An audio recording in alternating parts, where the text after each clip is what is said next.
नमस्कार साथियों की फैक्ट में आप सभी का स्वागत है। उम्मीद करता हूं कि आप सभी लोग बेहतर होंगे। सभी सनातनी और राष्ट्रवादी भाई बहनों से अपील रहेगी कि चैनल को सब्सक्राइब करिएगा, वीडियो को लाइक करिएगा और अधिक से अधिक लोगों तक शेयर कर दीजिएगा। हम लोग बंगाल के ऊपर बात करने वाले हैं। बंगाल में बहुत तेजी से लोकसभा चुनाव के समय घटनाक्रम चेंज हो रहा है, बदल रहा है। अब भारतीय जनता पार्टी अपने मैक्सिमम की तरफ पहुंच रही है बंगाल में। अगर इसको कहा जाए तो इसमें कोई अतिशयोक्ति नहीं है। ममता बनर्जी की बौखलाहट और ममता बनर्जी का जो बॉडी लैंग्वेज है, उससे साफ साफ पता चल रहा है कि ममता बनर्जी बहुत बुरी तरीके से लोकसभा चुनाव 2024 बंगाल में हार रही है। अच्छा, कई सारे घटनाक्रम हुए, उसके ऊपर पहले चर्चा करते हैं, उसको समझते हैं, उसके बाद कैसे सिनेरियो और कैसे मोमेंटम चेंज हो रहा है बंगाल के अंदर, उसके ऊपर बात करेंगे। एक तो 25,000 जो शिक्षक भर्ती वाला था, उसको कोलकाता हाई कोर्ट ने भर्ती को निरस्त कर दिया। मामला सुप्रीम कोर्ट पहुंच गया, ममता बनर्जी सुप्रीम कोर्ट पहुंच गई। एसएससी ने कहा वहां पे कि 19,000 भर्तियां ठीक है, 5,500 जो लोग हैं उन्हीं की भर्तियों में संदेह है। इस तरीके से एसएससी भी एक पार्टी बना राज्य सरकार के साथ साथ। दो पार्टियां हो गई अब सुप्रीम कोर्ट में। सुप्रीम कोर्ट इस पे क्या फैसला देता है वो आने वाले समय में पता चलेगा, लेकिन एक इसका बहुत बड़ा इंपैक्ट है बंगाल के चुनाव में। अब बहुत सारे लोग कहेंगे कि यार नौकरी जिसकी चली गई वो तो ममता के साइड रहेगा। नहीं, लोग जो जिनको सही नौकरी मिली है वो लोग परेशान हैं इसमें। जिनको गलत नौकरी मिली है वो ममता बनर्जी के साइड हो सकते हैं, या हो सकता है कि पैसा लेने के बाद भी नौकरी सुरक्षित नहीं रही, 8 साल नौकरी करने के बाद भी नौकरी चली गई, तो वह भी एक मोमेंटम शिफ्ट है। लेकिन एसएससी जो कह रहा है, अगर उस बात को भी मान लिया जाए तो 19,000 शिक्षक ऐसे हैं जिनकी भर्ती ठीक तरीके से हुई है, तो ये शिक्षक भी सफर कर रहे हैं, तो इनका गुस्सा भी ममता सरकार पे होगा। अब देखना यह है कि ये जो नियुक्तियां रद्द हुई हैं चुनाव के समय पे, तो क्या इन शिक्षकों की ड्यूटी लगेगी चुनाव में कि नहीं, ये एक गंभीर प्रश्न बना हुआ है बंगाल के अंदर।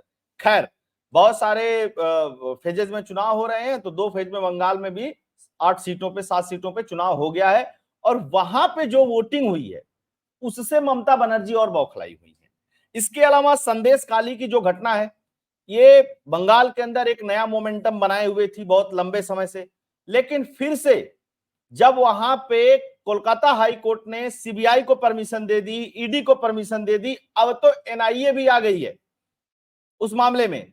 और जब सीबीआई जांच वहां शुरू हुई, तब जांच करने के लिए सीबीआई टीम के साथ एनएसजी कमांडो भी गए, क्योंकि ईडी वालों के ऊपर जो हमला हुआ था बंगाल में संदेश खाली के आसपास, या संदेश खाली में जो शाहजहां शेख था उनके लोगों ने जो किया था, उससे प्रिकॉशंस लेते हुए सीबीआई एनएसजी कमांडो लेकर के गई। अच्छा, एनएसजी कमांडो लेकर के तो गई, साथ में रोबोट भी लेकर के गई।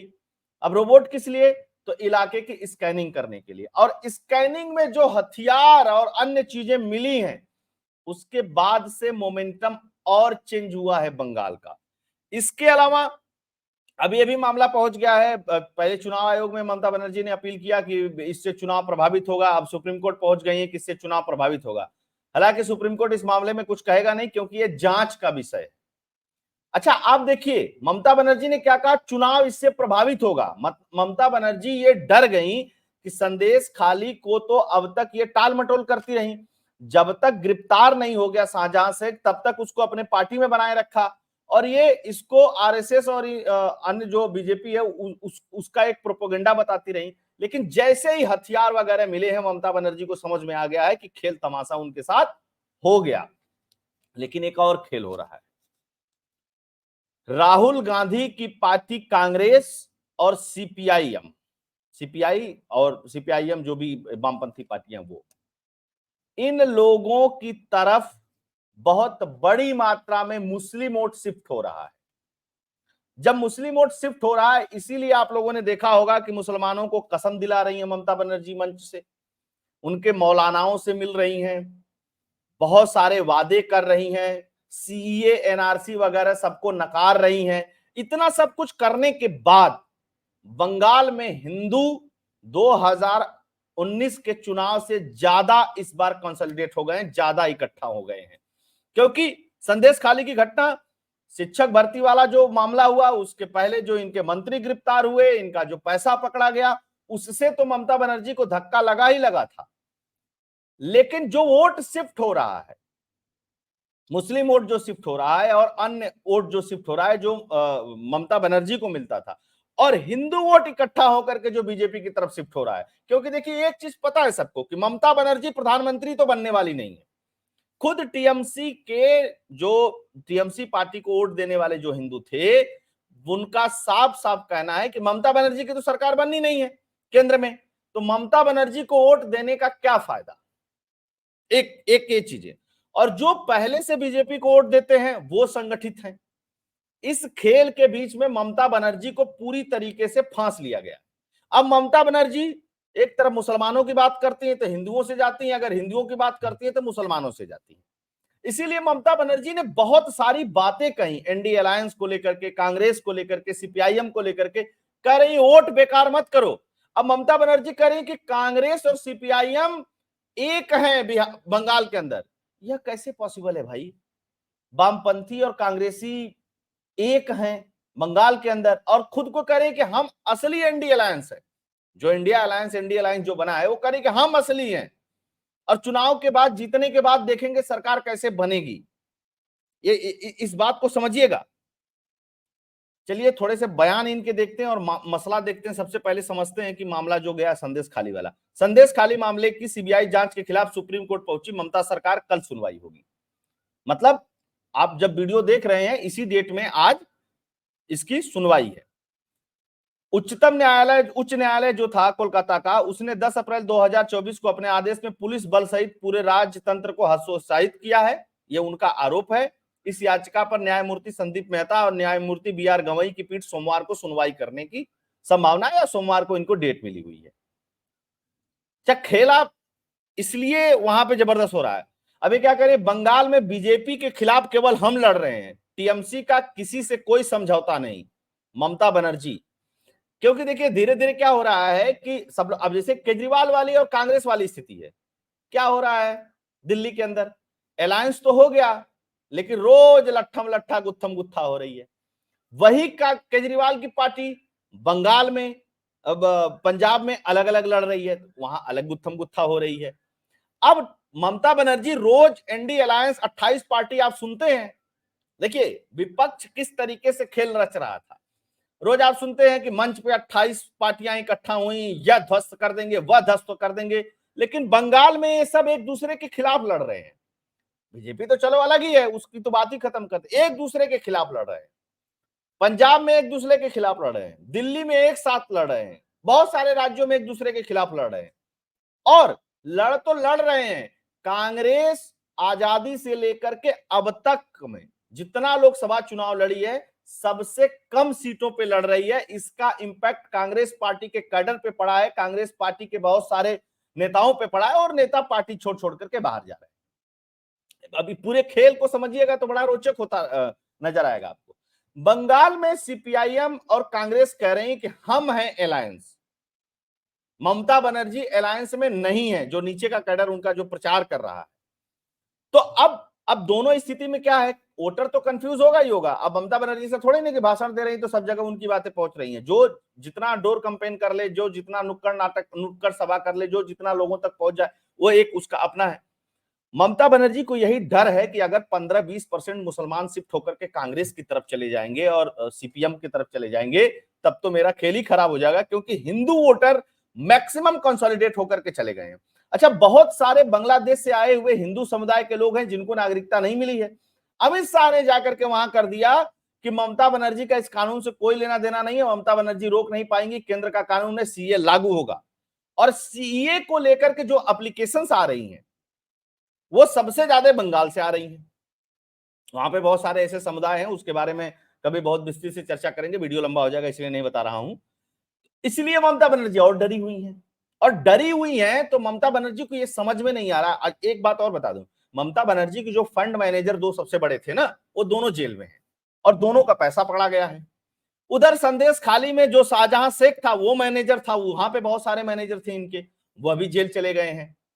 तो ममता बनर्जी को, अच्छा प्रशांत किशोर भी अब नहीं है, प्रशांत किशोर अपना काम कर रहे हैं जो पिछले विधानसभा चुनाव में थे। तो ममता बनर्जी का इलेक्शन मैनेज नहीं हो पा रहा है, इसलिए ममता बनर्जी मैक्सिमम गलतियां कर रही हैं और उन गलतियों का फायदा जो है वो सीपीआईएम को और कांग्रेस को भी कहीं कहीं मिल रहा है और बीजेपी को मैक्सिमम लाभ हो रहा है।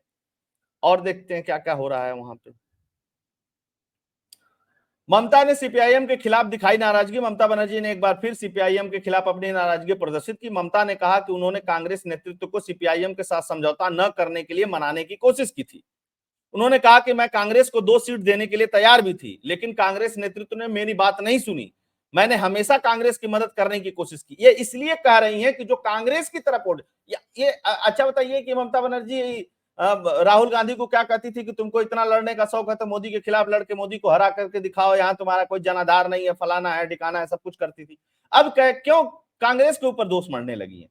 इसलिए कि कांग्रेस और सीपीआईएम यही समझा रही हैं कि ममता बनर्जी चाहती हैं कि अभिषेक बनर्जी जेल न जाएं, वो स्वयं जेल न जाएं, इसलिए उन्होंने अमित शाह से समझौता कर रखा है। देखिए चुनाव में क्या क्या खेल होता है ये समझना बहुत जरूरी होता है। सीपीआईएम और कांग्रेस पार्टी ये समझा रही है बंगाल के वोटरों को कि ममता बनर्जी का अमित शाह से और मोदी से एक समझौता है ताकि अभिषेक बनर्जी जेल न जाए और ममता बनर्जी जेल न जाए, इसलिए ममता बनर्जी ये चुनाव नहीं लड़ रही है।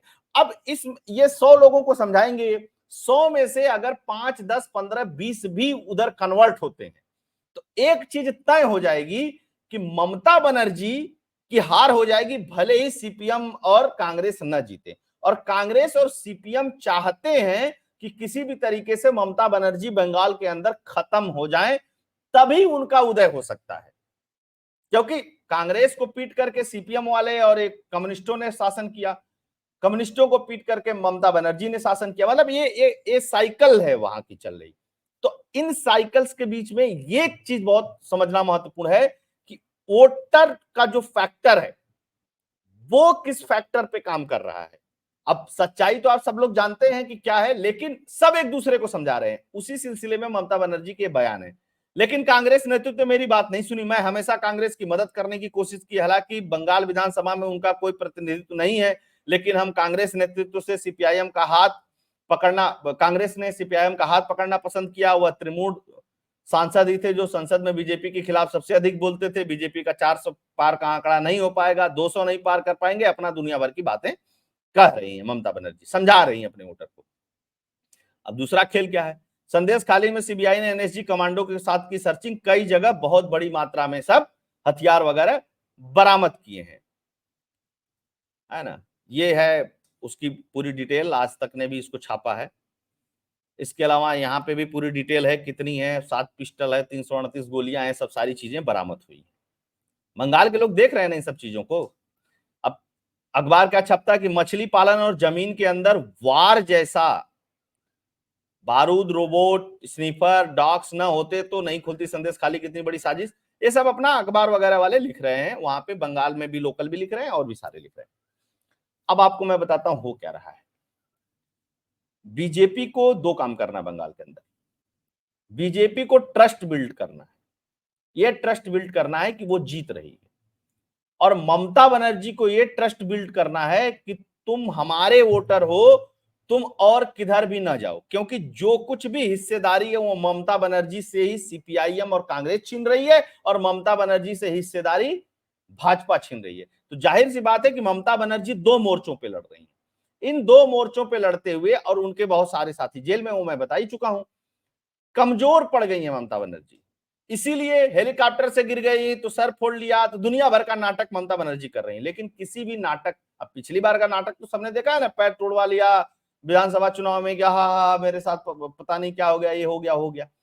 सारा कुछ करवाने के बाद भी ममता बनर्जी के पीछे सहानुभूति वाली लहर जो है वो बंगाल में बनती हुई दिखाई नहीं दे रही है। तो अब जो परिणाम आएंगे बंगाल के, जो पिछला मैंने विश्लेषण किया था उससे बेहतर परिणाम आने की उम्मीद आप कर सकते हैं। हालांकि एक चीज और देखने को आई है कि बंगाल में वोटिंग भी बहुत जबरदस्त हो रही है। बहुत सारे राज्यों में वोटिंग परसेंटेज गिरा हुआ है, लेकिन बंगाल में ठीक ठाक वोटिंग हो रही है लोकसभा के चुनाव में। बहुत सारी सीटों पे इतनी वोटिंग पहले नहीं हुई थी। तो इसको भी दूसरे नजरिए से एनालिस्ट लोग देख रहे हैं कि क्या ये परिवर्तन की एक लहर है या वास्तव में ममता बनर्जी इतना कंसोलिडेट कर पा रही हैं, सारे वोटरों को अपने मिला पा रही, जैसे उन्होंने विधानसभा में चमत्कार किया था। हालांकि 2 से 77 पे बीजेपी पहुंच गई थी विधानसभा चुनाव में, तो ये बड़ा गेन था और मुझे लगता है कि 25 से ऊपर ही सीटें अब बीजेपी जीतने जा रही है पश्चिम बंगाल के अंदर। तो आप सभी लोग जुड़े, सभी लोगों का बहुत बहुत धन्यवाद। वीडियो को लाइक करिएगा, अधिक से अधिक लोगों तक शेयर कर दीजिएगा। अगर आपको एनालिसिस कंटेंट पसंद आते हैं चैनल के लिए, तो चैनल के लिए कंट्रीब्यूट करिएगा। फोन पे, पेटीएम का नंबर स्क्रीन पे दिया हुआ है। बहुत बहुत धन्यवाद। जय हिंद, जय भारत, जय श्री राम।